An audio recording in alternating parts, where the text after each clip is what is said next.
morning dear student. Today I am going to explain you chapter 4 editing in MS Word 2010. प्यारे बच्चों, आज मैं आपको chapter 4 editing in MS Word 2010 पढ़ाऊंगी। तो line by line हम देखेंगे। इस चैप्टर के अंदर हम पढ़ेंगे starting MS Word, inserting text, कॉपिंग and moving text, find and replace text, selecting and editing the text, performing undo and redo, checking spelling and grammar, use threshers. तो उससे पहले हम पैराग्राफ पढ़ेंगे। पैराग्राफ में दिया हुआ है MS Word is a word processor use for word processing. MS Word क्या है? एक वर्ड प्रोसेसर है जिसे हम यूज़ करते हैं वर्ड प्रोसेसिंग के लिए। It was introduced by Microsoft Corporation. इसको माइक्रोसॉफ्ट कॉरपोरेशन ने बनाया है। One of the world's largest companies. और जो माइक्रोसॉफ्ट कॉरपोरेशन है वो दुनिया की एक बहुत बड़ी कंपनी है। In the software development, software development बनाने के रूप में इंडिया की वर्ल्ड की सबसे बड़ी जो कंपनी है वो है Microsoft Corporation. It is a part of the Microsoft Office suite. जो MS Word है वो किसका पार्ट है? माइक्रोसॉफ्ट ऑफिस सूट का। You can use MS Word 2010 to create documents such as letters and project. और MS Word को हम use करते हैं लेटर्स एंड प्रोजेक्ट बनाने के लिए।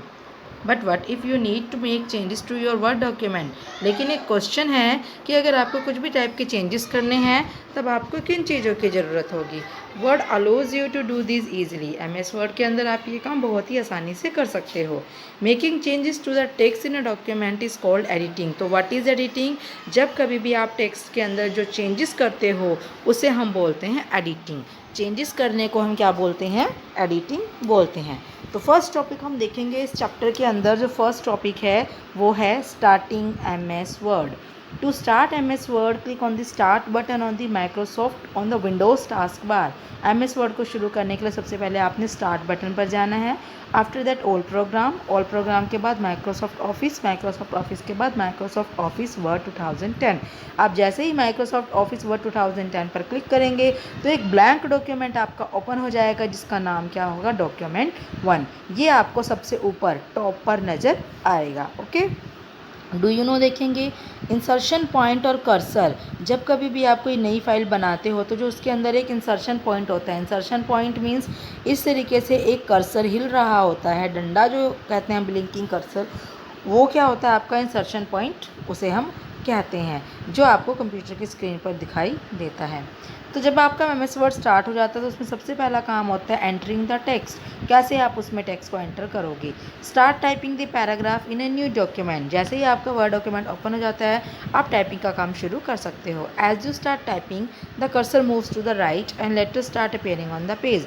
जैसे आप टाइपिंग करना शुरू करते हो तो जो कर्सर है वो राइट साइड पर शिफ्ट होता चला जाता है। While typing you will observe that Word wraps the text automatically. जब भी आप टाइप करते हो तो आपको ये बात समझ जाएगी, ये बात आपको नज़र आएगी, जो वर्ड है वो अपने आप इकट्ठे होते चले जाते हैं। I move the words that do not fit in the current line to the next line. और जैसे ही एक स्क्रीन पर एक लाइन फिल हो जाती है, बाकी की जो लाइन है वो अपने आप नेक्स्ट लाइन पर चली जाती है।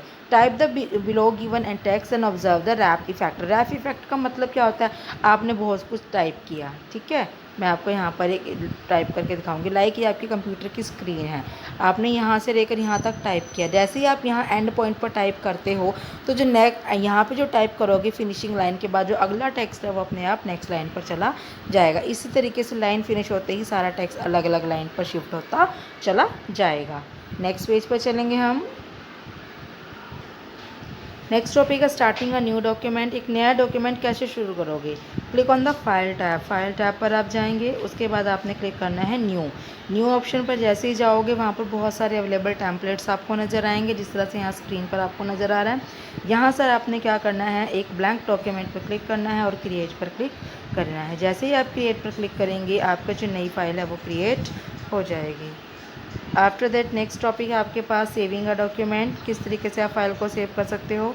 बहुत बार आपने ये कर भी रखा है तो आपको मैं एक्सप्लेन कर देती हूँ। किसी भी फाइल को सेव करना है तो आप फाइल टैब पर जाएंगे। फाइल टैब के अंदर सेव, ये फाइल टैब है, इसके अंदर आप लोग जाएंगे सेव पर। ये सेव का जो ऑप्शन है इसका शॉर्टकट आइकन भी आपको मिलता है। शॉर्टकट आइकन मिलता है क्विक एक्सेस टूल बार पर, आप वहाँ पर भी जाकर इसको क्लिक कर सकते हो।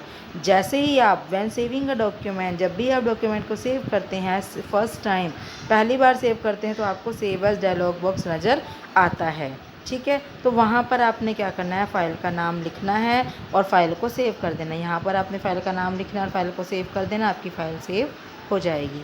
नेक्स्ट टॉपिक है क्लोज़ कैसे करेंगे। क्लोज़ करने के लिए आपके पास स्टेप्स गिवन है। First step, click on file tab. File tab के बाद हम लास्ट में जाएंगे एग्जिट। ये टॉपिक क्या है आपका, क्लोजिंग अ डॉक्यूमेंट। ये फाइल क्लोज करने के लिए नहीं कह रहा है, ध्यान से समझना। Closing a document it means MS word को क्लोज करने के लिए कह रहा है। जैसे ही आप एमएस वर्ड पे जाकर फाइल टैब पर जाकर एग्जिट पे क्लिक करते हो, ये एक मैसेज बॉक्स आपको नज़र आता है। इसके अंदर 3 टैब्स होते हैं, एक सेव, डोंट सेव, कैंसिल। अगर आप अपने फाइल को सेव करना चाहते हो तो सेव पर क्लिक कर दोगे। डोंट सेव पर सेव नहीं करना चाहते हो तो ये सेव नहीं करेगा और फाइल को बंद कर देगा, डॉक्यूमेंट को बंद कर देगा। कैंसिल पर ना तो ये सेव करेगा ना ये डोंट सेव करेगा, उसको ये क्या करेगा, ये जो मैसेज बॉक्स ओपन हुआ है इसको क्लोज कर देगा। जैसे कि मैंने अभी आपको बताया था कि फ़ाइल को क्लोज़ करना अलग बात है, डॉक्यूमेंट को क्लोज़ करना अलग बात है। अगर आप इस रेड बटन पे क्लिक करते हो तो क्या होगा, आपका डॉक्यूमेंट क्लोज़ हो जाएगा। जैसे हमने फ़ाइल पर जाकर एग्जिट किया वही क्लोज़ होगा। And use the keyboard shortcut Ctrl+W और Alt+F4। Ctrl+W करोगे तो आपकी फ़ाइल बंद हो जाएगी, Alt+F4 करोगे तो आपका डॉक्यूमेंट बंद हो जाएगा। Next topic, open a save document. मान लो कि आपने किसी फाइल को सेव कर दिया और सेव करने के बाद आप उसे ओपन करना चाहते हैं, यानी क्लोज़ करने के बाद आप उसे ओपन करना चाहते हैं, तो ओपन, आप फाइल टैब पर जाकर ओपन पर क्लिक करेंगे। ओपन का डायलॉग बॉक्स आपको नज़र आ जाएगा। उस डॉक्यूमेंट पे क्लिक करो जिसे आप ओपन करना चाहते हो। जिस फाइल पर क्लिक करने के बाद आप उसे ओपन कर सकते हो, या फिर आप क्या करोगे, उस फाइल के ऊपर डबल क्लिक कर दोगे, फिर तब भी वो फाइल आपकी ओपन हो जाएगी।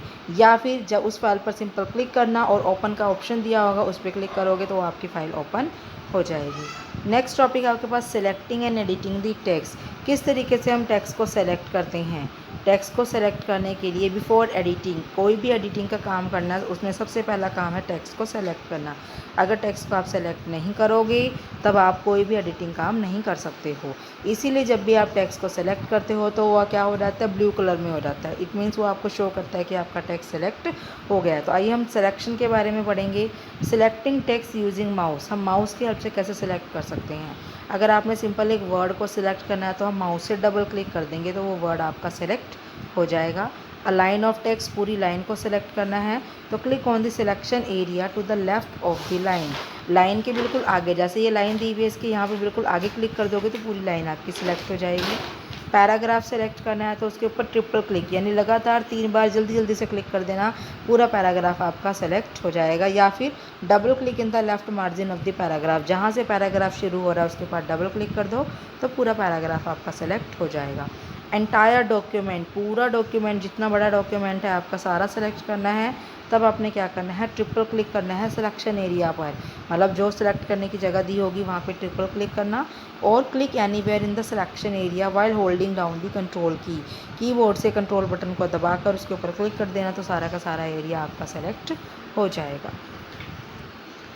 इसके बाद नेक्स्ट टॉपिक आपके पास दिया हुआ है selecting text using keyboard. Keyboard की हेल्प से आप कैसे यूज़ कर सकते हो, तो ये पूरी की पूरी टेबल गिवन है जिसको आपने खुद से लर्न करना है। तो 1 character towards the left of the cursor, अगर सिर्फ आपने एक कैरेक्टर को यूज़ करना है नेक्स्ट पे, जो लेफ्ट के नेक्स्ट पर नेक्स्ट कैरेक्टर है, 1 character towards the left of the cursor, जहाँ पर कर्सर है उससे अगला आपने कैरेक्टर सेलेक्ट करना है तो शिफ्ट के साथ आपने ये वाला एरो की दबा देना है। इससे क्या होगा, लाइक मैं आपको लिख के दिखाती हूँ, ठीक है, और मेरा कर्सर यहाँ पर है, जो मैं टाइप कर रही हूँ वो यहाँ पर है। अगर मैं शिफ्ट के साथ ये वाला उल्टा एरो का की दबाती हूँ तो क्या सेलेक्ट हो जाएगा, आई सेलेक्ट मेरा हो जाएगा। समझ आ गया, यानी जहाँ पर कर्सर है उससे लेफ़्ट साइड पर पहला एक कैरेक्टर यानी एक अल्फ़ाबेट को सेलेक्ट करना है तो शिफ्ट प्लस उल्टा एरो की का दबाएंगे। 1 character toward the right of the cursor, अगर हम राइट साइड पर दबाएंगे तब क्या होगा आपके पास, लाइक मेरा कर्सर यहाँ पर है और इसके आगे ए लिखा हुआ है, ठीक है। अगर मैं शिफ्ट के साथ ये वाला की दबाती हूँ, ये वाला की, तब इससे ए सेलेक्ट हो जाएगा, यानी कर्सर से अगला सेलेक्ट हो जाएगा, ठीक है। इस तरीके से 1 लाइन अप के लिए ये शॉर्टकट की है, 1 लाइन डाउन के लिए till the beginning of the line, line के सबसे स्टार्टिंग से सेलेक्ट करना है, शिफ्ट प्लस होम की दबाएंगे, एंड पर क्लिक करना है, शिफ्ट प्लस एंड दबाएंगे, डॉक्यूमेंट की बिल्कुल बिगिनिंग पे shift plus control plus home, document के बिल्कुल एंड पर शिफ्ट कंट्रोल एंड, पूरा का पूरा document control plus A. Clear है। उसके बाद है आपके पास selecting text using both keyboard and mouse. Keyboard और माउस दोनों को यूज़ करके हम कैसे सेलेक्ट कर सकते हैं। अगर पूरा सेंटेंस सेलेक्ट करना है तो कीबोर्ड से कंट्रोल की दबाएंगे और माउस से कहीं पर भी क्लिक कर देंगे। हो गया ना, दोनों कंट्रोल की कीबोर्ड का काम करेगा और क्लिकिंग माउस से काम करवाएगा। A large block of text और मल्टीपल लाइन्स ऑफ टेक्स्ट, बहुत बड़ा टेक्स्ट सेलेक्ट करना है या बहुत सारी लाइन सेलेक्ट करनी है तो beginning of the text click करेंगे माउस से उस बिग टेक्स्ट के बिल्कुल स्टार्टिंग पे, शिफ्ट की को दबा कर रखेंगे और माउस के बटन को छोड़ेंगे नहीं। जब तक हम शिफ्ट की को दबाएंगे माउस के बटन को भी दबा कर रखना है और जहाँ पर टेक्स्ट खत्म हो रहा है वहाँ पर माउस से क्लिक कर देंगे तो वो सारा का सारा सेलेक्ट हो जाएगा। इसके बाद नेक्स्ट टॉपिक है इंसर्टिंग ए टेक्स्ट। टेक्स्ट कैसे इंसर्ट कर सकते हैं।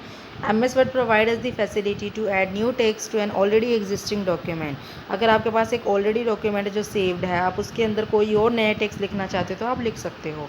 Make sure that the insert mode is select on the status bar. लेकिन स्टेटस बार पर आप इस बात को चेक कर लेना कि इंसर्ट मोड आपका एक्टिव होना चाहिए। If it show overwrite click on it. अगर वहाँ पे ओवरराइट लिखा हुआ आ रहा है तो उसके ऊपर आपने क्या कर देना है, click. It will turn to the insert mode. Overwrite पे जब आप क्लिक कर दोगे तो वो इंसर्ट मोड को एक्टिव कर देगा। Place the cursor to the right of the character where you want to insert the text. Mouse से वहाँ पर क्लिक करो जहाँ पर टेक्स्ट को ऐड करना चाहते हो और उसके बाद देन टाइप द टेक्स्ट को टाइप करो। The existing text which is placed after the cursor will be shifted to the right side. जहाँ पर आपने जो टेक्स्ट लिखा हुआ है उसके आगे नया टेक्स्ट आपका शिफ्ट हो जाएगा। ओवर टाइपिंग टेक्स्ट क्या होता है। If you want to replace an existing text, already जो टेक्स्ट आपके पास लिखा हुआ है आप उसी के ऊपर नया टेक्स्ट लिखना चाहते हो, इट मीन्स उसको बदलना चाहते हो। Ensure that the status bar display the over type mode. तो स्टेटस बार से आपने क्या है, मोड एक्टिव करना है, ओवर टाइप मोड को। अगर इंसर्ट मोड है तो उसके ऊपर क्लिक कर दो, ओवर राइट मोड आ जाएंगे क्योंकि आपके पास दो ही मोड है, एक इंसर्ट और ओवर टाइप। अगर इंसर्ट है तो ओवर टाइप आ जाएगा, ओवर टाइप है तो इंसर्ट आ जाएगा। ठीक है, जैसे ओवर टाइप मोड आएगा माउस से वहाँ पर क्लिक करो जहाँ पे आप लिखना चाहते हो और नया टेक्स्ट को लिखो। जैसे ही आप टाइप कर चुकोगे तो जो पहले वाला टेक्स्ट है वो वहाँ से हट जाएगा, नया वाला टेक्स्ट उसके ऊपर लिखा जाएगा। इरेजिंग टेक्स्ट को इरेज कैसे करते हैं, डिलीट कैसे करते हैं।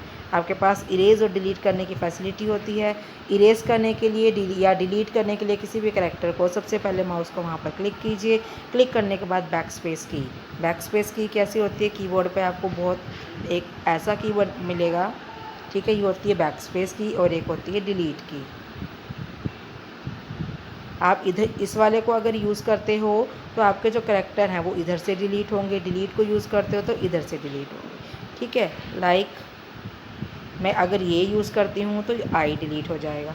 ठीक है, अगर मैंने ये लिखा है ये और ये यूज़ करती हूँ तो ए डिलीट हो जाएगा। ठीक है, ये यूज़ करने से ए तो ये यूज़ करने से आई। समझ आ गया।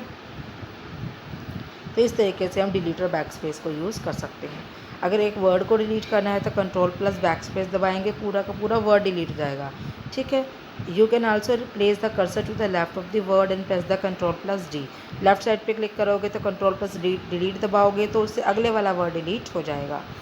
Select the text and press either delete की और बैक स्पेस डिलीट। तो अगर आपको बहुत सारे टेक्स्ट को डिलीट करना है, ब्लॉक ऑफ टेक्स्ट, अगर आपको बहुत सारे टेक्स्ट को डिलीट करना है तो या तो डिलीट की दबाएंगे या फिर बैक स्पेस दबाकर इसको डिलीट कर सकते हैं। तो आज के लिए हम इतना ही पढ़ेंगे।